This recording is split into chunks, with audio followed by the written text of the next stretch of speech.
Right, ఇక MP Vijayasai Reddy మాట్లాడుతున్నారు, live లో చూద్దాం. ప్రభుత్వం ఎలా అపాయింట్ చేసింది, ఎవరు అపాయింట్ చేశారో వాళ్ళని అడిగితే ఈ యొక్క విషయం తెలుస్తుంది. నన్ను అడిగితే నాకు తెలియదు. మీరు ఎవరైతే సంబంధిత అధికారులో వాళ్ళని మీరు ప్రశ్నిస్తున్నట్లయితే వాళ్ళకి తెలుస్తుంది. ఈ రకంగా ఇనీషియల్ ఓనర్స్ ఏదైతే మీరు చెప్తున్నారో నా మీద ఉందన్నటువంటి విషయాన్ని, ఆ ఇనీషియల్ ఓనర్స్ నేను డిశ్చార్జ్ చేస్తున్నాను, మీరు అధికారులను మీరు ప్రశ్నించండి అన్నటువంటి విషయాన్ని తెలియజేయడం జరిగింది. ఇక శరత్ చంద్రారెడ్డికి నాకు ఉన్నటువంటి రిలేషన్షిప్, వ్యాపార పరంగా మాకు ఎటువంటి సంబంధాలు బాంధవ్యాలు లేవు. నేను ఒక రాజకీయ నాయకుడిని, వాళ్ళు వ్యాపారస్తులు.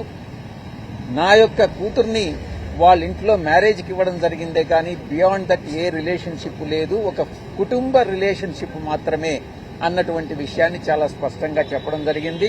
కాకినాడ సీపోర్టు విషయం నాకు మొట్టమొదటి నుంచి చివరి ఇప్పటి వరకు మీరు సమ్మన్ చేసేంత వరకు కూడా, లుకౌట్ నోటీస్ ఇచ్చేంత వరకు కూడా నాకు తెలియదు అన్నటువంటి విషయాన్ని చాలా స్పష్టంగా చెప్పాను. ఇక లుకౌట్ విషయంకి వస్తే, ఈ యొక్క లుకౌట్ విషయం నేను ఢిల్లీ హైకోర్టులో ఛాలెంజ్ చేసినప్పుడు ఇమ్మిగ్రేషన్ అథారిటీస్ ని, అటు ఏపీసీఐడిని పార్టీగా చేయడం జరిగింది.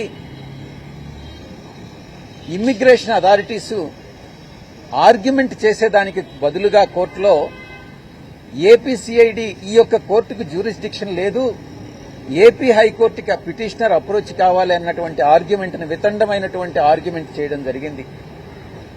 అప్పుడు జడ్జి గారు ఏపీసీఐడిని కూడా దీనిలో పార్టీ చేసి ఏపీసీఐడికి సమ్మన్స్ ఇచ్చి జనవరి 15వ తారీఖు ఈ ఢిల్లీ హైకోర్టుకి ఎలా జ్యూరిస్డిక్షన్ లేదు అన్న దాని మీద నేను ఆర్గ్యుమెంట్స్ వింటాను, ఢిల్లీ హైకోర్టుకి జ్యూరిస్డిక్షన్ ఉంటే మేము అడిక్వేట్ ఆర్డర్స్ పాస్ చేస్తాము, తగినటువంటి ఆర్డర్స్ పాస్ చేస్తాము అన్నటువంటి విషయాన్ని చెప్పడం జరిగింది.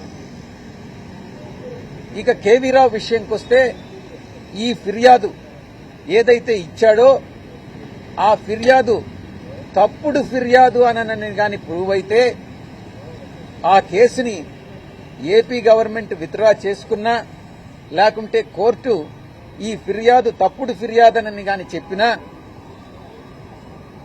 కేవీ రావు అనేటటువంటి వ్యక్తి మీద అటు సివిల్ డిఫమేషన్, క్రిమినల్ డిఫమేషన్ రెండింటినీ కూడా వేయడం జరుగుతుంది అన్నటువంటి విషయాన్ని చాలా స్పష్టంగా ఎన్ఫోర్స్మెంట్ డైరెక్టరేట్ అథారిటీస్కి నేను చెప్పడం జరిగింది.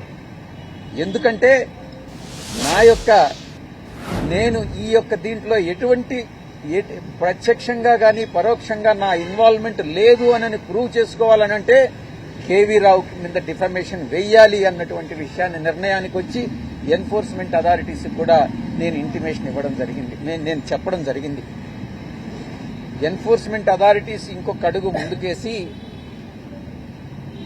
గతంలో 22 సంవత్సరాల క్రితం 2i క్యాపిటల్ అన్నటువంటిది సండూర్ పవర్ లో ఇన్వెస్ట్ చేసినటువంటి కేసు ఇంకా అపరిష్కృతంగా అలాగే ఉంది.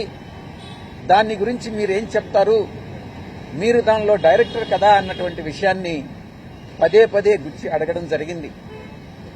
దాని గురించి నేను ఒకటే చెప్పాను, 22 సంవత్సరాల క్రితం జరిగినటువంటి ట్రాన్సాక్షన్ ని ఈరోజు మీరు నన్ను అడిగితే నేను ఏమీ చెప్పలేను.